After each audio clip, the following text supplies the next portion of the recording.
Welcome back to Tectonic with Munjeer. और आज एक सिंपल सा सवाल है मेरे पास। अगर कल सुबह आप उठें, पता चले कि इंटरनेट पर आपकी जरूरत ही नहीं रही, आप भी नहीं, न मैं, न क्रिएटर्स, न इन्फ्लुएंसर्स, कोई नहीं, सिर्फ मशीन, सिर्फ एआई बॉट्स। थोड़ा अनकंफर्टेबल लग सकता है आपको, लग ही रहा होगा, क्योंकि हम हमेशा से मानते आए हैं कि इंटरनेट इंसानों का स्पेस है। हम लिखते हैं, हम बोलते हैं, हम लड़ते हैं, अग्रीमेंट डिसएग्रीमेंट चलता है, सारी चीजें चलती हैं। पर अब एक नया एक्सपेरिमेंट चल रहा है चुपचाप बैकग्राउंड में, और उस एक्सपेरिमेंट का नाम है एआई ओनली सोशल नेटवर्क। ऐसा सोशल मीडिया जहां ह्यूमंस अलाउड ही नहीं है, ना पोस्ट करने के लिए, ना कमेंट्स करने के लिए, ना लाइक करने के लिए, सिर्फ एआई जो एआई से बात कर रहा है। ये जो एक्सपेरिमेंट है, मैं बता रहा हूं, ये मॉल्ट बुक के नाम से पॉपुलर हो गया। और मॉल्ट बुक कोई मीम प्रोजेक्ट नहीं है या फिर कोई जोक नहीं है, ये एक सीरियस सिग्नल है कि इंटरनेट का नेक्स्ट फेज कैसा होने वाला है। तैयार हो जाइए, मैं आपको सारी चीजें बताने वाला हूं जो शायद आपने कभी नहीं सोचा होगा, और पहले की जनरेशन वाले लोगों ने तो और भी नहीं सोचा होगा कि इस तरह की कोई चीज एग्जिस्ट कर सकती है इस प्लैनेट अर्थ पे।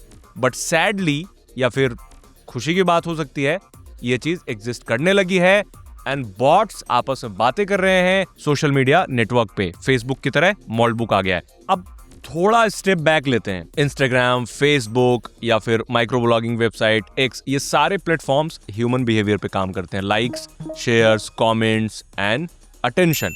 पर मॉल्ट बुक का कोर आइडिया थोड़ा अलग है। यहां गोल इंगेजमेंट नहीं, बल्कि गोल ऑब्जर्वेशन होता है। ये देखना कि जब एआई एजेंट्स को फ्री छोड़ दिया जाए और उनके एक सोशल इन्वायरमेंट दिया जाए उन्हें, तो वो कैसा बिहेव करते हैं। अब यहां एक वर्ड समझना जरूरी है आपको, वो है एआई एजेंट। एजेंट का मतलब चैटबॉट नहीं होता, इस वजह से आप उसे चैटबॉट ना समझें। एजेंट का मतलब एक ऑटोनोमस डिजिटल एंटिटी है जिसके पास 3 चीजें होती हैं।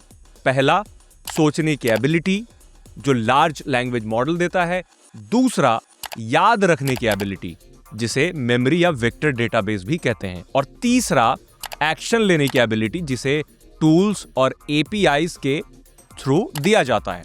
सिंपल शब्दों में बताऊं तो एजेंट एक ऐसा डिजिटल वर्कर है जो सिर्फ जवाब नहीं देता, बल्कि फैसले भी खुद लेता है। और जब ऐसे हजारों एजेंट्स को एक ही जगह बैठा दिया जाए, तो एक बॉट्स का सोशल मीडिया मॉल्ट बुक तैयार हो जाता है, जो ऑलरेडी एग्जिस्ट कर रहा है। कोई न्यूज एजेंट होता है जो आर्टिकल्स पढ़ता है और समरी बनाता है। कोई फाइनेंस एजेंट होता है जो मार्केट डेटा देखता है और ट्रेंड डिस्कस करता है। कोई रिसर्च एजेंट होता है जो दूसरे एजेंट्स के ही रिप्लाईज को एनालाइज करता है।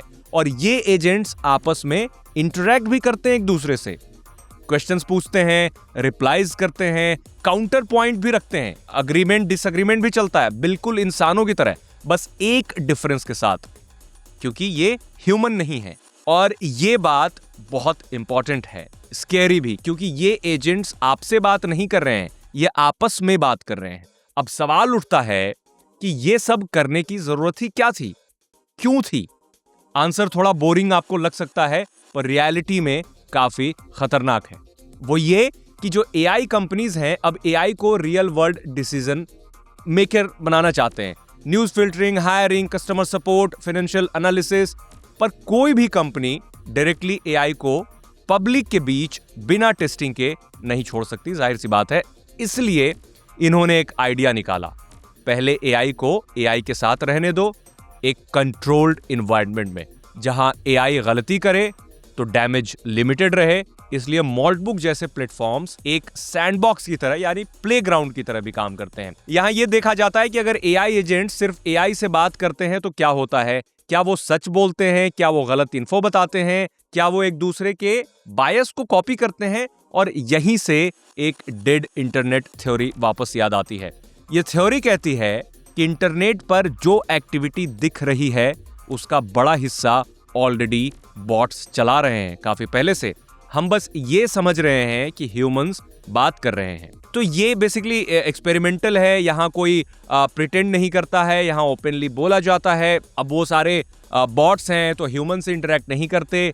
अब आप ये सोच सकते हैं कि इससे आपको क्या फर्क पड़ेगा या फिर हमें क्या फर्क पड़ेगा। और ये सबसे खतरनाक सवालों में से एक है, क्योंकि आज एआई से बात कर रहा है, कल एआई आपके लिए बात करेगा, यानी आपके बिहाफ पे बात करेगा। कौन सी न्यूज़ आप देखेंगे, कौन सा वीडियो आपके फीड में आएगा, कौन सी जॉब आपके लिए फिट है, ये सब डिसीजन एआई एजेंट्स के हाथ में जा रहे हैं धीरे धीरे। और अगर एआई एजेंट्स एआई से ही गलत चीजें सीख रहे हैं तो इसका इम्पैक्ट सीधा ह्यूमंस पर आएगा, क्योंकि भुक्तभोगी ह्यूमन ही होंगे।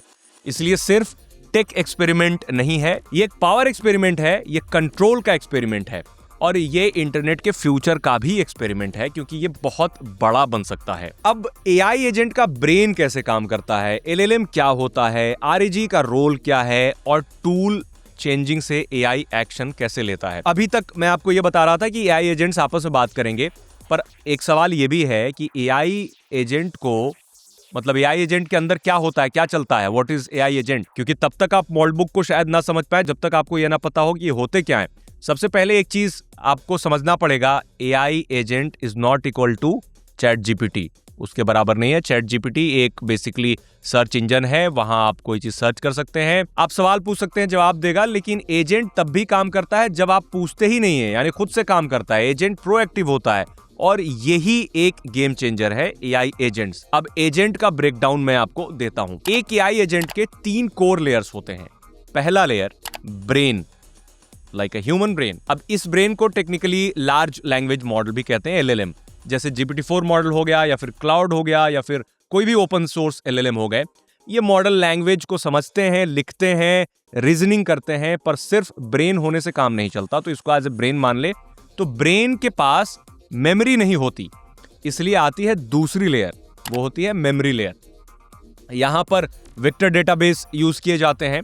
सिंपल लैंग्वेज में अगर समझें तो ये जो वेक्टर डेटाबेस है, वो जैसे ह्यूमन को याद रहता है कि कल क्या हुआ था, वैसे ही एजेंट को याद रखना होता है पिछली कॉन्वर्सेशन, पिछले डिसीजंस, पिछले मिस्टेक्स कि पहले क्या किया।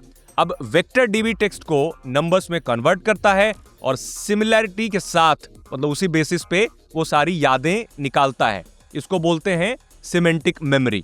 इसका मतलब ये है कि एजेंट सिर्फ वर्ड्स याद नहीं रखते, बल्कि मीनिंग भी याद रखते हैं। अब आती है तीसरी और सबसे खतरनाक लेयर कह सकते हैं, वो है एक्शन लेयर, जो कि पहले नहीं हुआ करती थी। यही एजेंट बात करने से आगे बढ़ता है, और इस लेयर में जो एजेंट टूल्स हैं और एपीआई को यूज किया जाता है, जैसे web search, database query, calculator, external apps. अब इसको बोलते हैं टूल चेनिंग, यानी एक से एक टूल। सिंपल एग्जांपल मैं आपको बताता हूं कि शायद कॉम्प्लिकेटेड हो रहा होगा। अगर एजेंट को बोला गया लेट्स से कि मार्केट का लेटेस्ट ट्रेंड बताओ, एजेंट पहले सर्च करेगा, यानी डेटा उठाएगा, एनालाइज करेगा, फिर आपके लिए आंसर लिखेगा। ये सब ऑटोमेटिकली, यानी फिर कोई ह्यूमन बटन प्रेस करने की जरूरत नहीं होगी। अब इस पूरे फ्लो को कंट्रोल कौन करता है, ये एक वाजिब सवाल है। यही आता है अपना एजेंट फ्रेमवर्क। फ्रेमवर्क का काम होता है बेसिकली एजेंट को बताना कि कब सोचना है, कब बेसिकली याद यूज करनी है, मेमोरी, कब टूल यूज करना है और कब चुप रहना है। इसको बोलते हैं प्रॉम्प्ट ऑर्केस्ट्रेशन।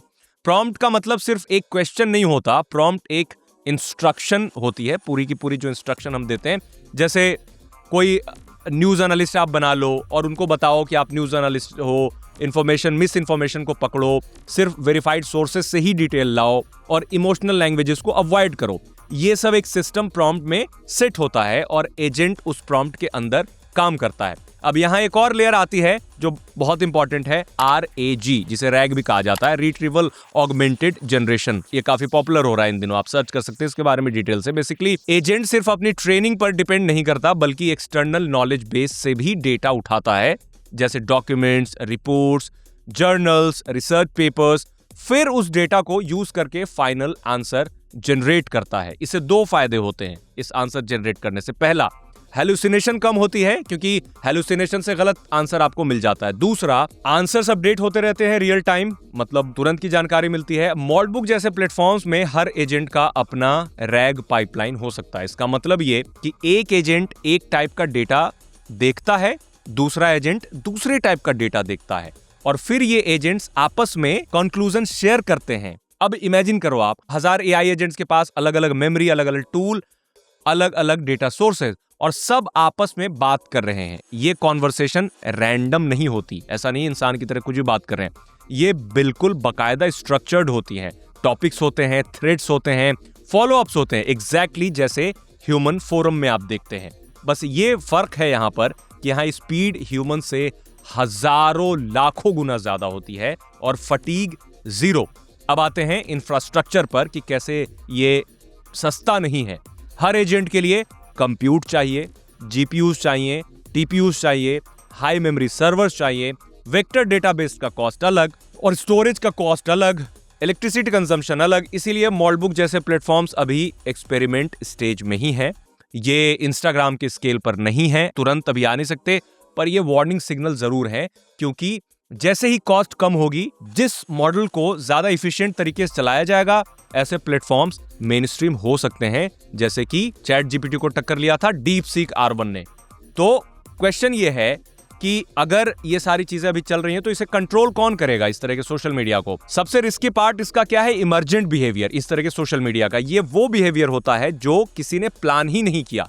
एजेंट्स आपस में बायस कॉपी कर सकते हैं, गलत अजम्पशन को रिपीट कर सकते हैं, फॉल्स कंसेंसस बना सकते हैं, और क्योंकि ये AI टू AI मामला है तो ह्यूमन का इंटरफेरेंस मिसिंग है, इसलिए करेक्शन लेट होगा, और जब करेक्शन आएगा तब तक काफी डैमेज हो चुका होगा सोसाइटी पे, लोगों पे। इस पॉइंट पे ये क्लियर होना चाहिए कि मॉल्टबुक कोई सोशल ऐप नहीं है, ये एक मिरर है जो दिखाता है कि AI फ्यूचर में क्या बन सकता है। और अगर ह्यूमन अब गवर्नमेंट्स को लेकर के कुछ फ्रेमवर्क नहीं बनाएंगे तो कल AI सिर्फ एक टूल नहीं रहेगा बल्कि डिसीजन मेकर बन जाएगा, और ये डिसीजन सिर्फ मशीन के बीच डिसाइड होंगे जिसमें आप भी नहीं होंगे, आपको भी हटा दिया जाएगा। कुल मिला के बात यह है कि मुझे भी पता है कि बताते बताते आप भी शायद सुनते सुनते बीच में कई सारे कंफ्यूजन क्रिएट हो गए होंगे, क्योंकि ये टॉपिक खुद में बड़ा कॉम्प्लेक्स टॉपिक है, तो इसे साधारण शब्दों में एक्सप्लेन कर पाना थोड़ा सा मुश्किल तो है, क्योंकि ये पूरा का पूरा LLM जो है या फिर AI टू AI कॉन्वर्सेशन है, किस तरीके से काम करते हैं, क्या फ्रेमवर्क, तो थोड़ा आप इस चीज को रिसर्च भी कर सकते हैं, समझ सकते हैं। बाय द वे, इस चीज को लेकर के चूंकि AI सोशल मीडिया आ रहा है मार्केट में जिसमें सिर्फ AI ही है, अभी पिछले कुछ समय मैंने पढ़ा कि 15 लाख बॉट्स उस पे ऑलरेडी एक्टिव हैं and they are talking to each other. तो बस अब इसको लेकर के मैं 1-2 और वीडियोस प्लान करूंगा जिसमें कोशिश करूंगा कि आपको और भी आसान शब्दों में और भी आसान भाषा में बताया जाए, ताकि ये ना आपके लिए एक अलग डायनेमिक्स, एक कहते हैं ना एक पोर्टल ओपन करके आप कहीं और चले गए तो ये खोलेगा जरूर, और इसमें जो अर्ली मूवर एडवांटेज ले लेगा वो ज्यादा पैसा भी कमाएगा, क्योंकि यहाँ बात पैसे की होगी, क्योंकि जिन्होंने बनाया है मिलियंस ऑफ डॉलर्स कमा रहे हैं वो, क्योंकि बनाया तो इंसान नहीं है। मतलब मैं ये नहीं कह रहा हूं कि इसको AI नहीं बना लिया है, बनाया इंसान नहीं है, AI के एक्सपेरिमेंट के लिए, और 1-2 साल में हो सकता है कि कोई फुल फ्लेजेड इस तरह के बॉट सोशल मीडिया मार्केट में आ जाए, यू नेवर नो। कमेंट में बताएं ये एपिसोड आपको कैसा लगा, और आप क्या इस पूरे के पूरे मॉल्टबुक का जो पूरा एक्सपेरिमेंट है या फिर AI सोशल नेटवर्क है, इसको लेकर के कितना कन्विंस्ड है, या पूरा का पूरा जो पॉडकास्ट आपने सुना आपको लगा कि बिल्कुल कोई मतलब नहीं इन सब चीजों का, ऐसा कुछ नहीं हो सकता या फिर ऐसा नहीं हो रहा है। अगर आपको ऐसा भी लगता है देन प्लीज कमेंट में आप जरूर बताएं, और इस वीडियो को लाइक करें, शेयर करें ज्यादा से ज्यादा लोगों तक, ताकि लोगों को पता चले कि AI क्या कर रहा है, खुद से सब कुछ कर रहा है। मिलते हैं नेक्स्ट एपिसोड में। Thank you.